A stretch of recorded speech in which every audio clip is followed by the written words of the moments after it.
Sikkim Democratic Front President and former Chief Minister Pawan Chamlin appeared in front of a large gathering of supporters for the first time after almost a year. Addressing his party's 29th Foundation Day celebration at SDF Bhavan on Thursday, Chamlin stated that SDF is a democratic and inclusive party and the party will follow collective leadership, adding that SDF has only lost an election, not its principles and passion.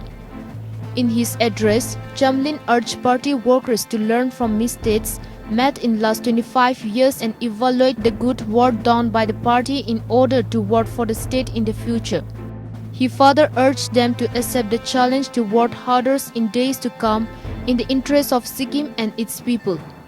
An emotional Chamlin said, "I wanted to leave politics but was not able to do so due to the love for Sikkim and its people. I am very concerned for the future and the existence of Sikkim." Further, Chamlin said, "Every SDF worker is a leader which has a responsibility and is answerable towards the party. Now the party will encourage collective decision making and the party workers should not get saddened and demoralized because the party is not in power. The party's principles and spirits of revolution is still alive," Chamlin added. Slamming the ruling SKM, Chamlin said, "People gave them the mandate and we did not interfere much.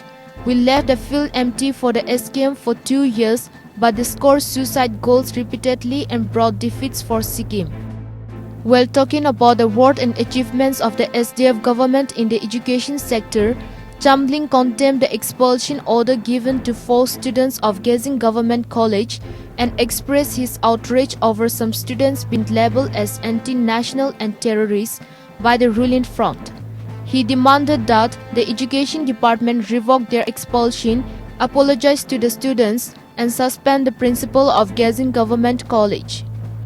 Earlier, the function started with a welcome address by SDF Senior Vice President G.M. Gurund, who is also the president of the celebration committee. On the occasion, the party has also adopted 15 resolutions. Widhi Pagurun, Gangtok.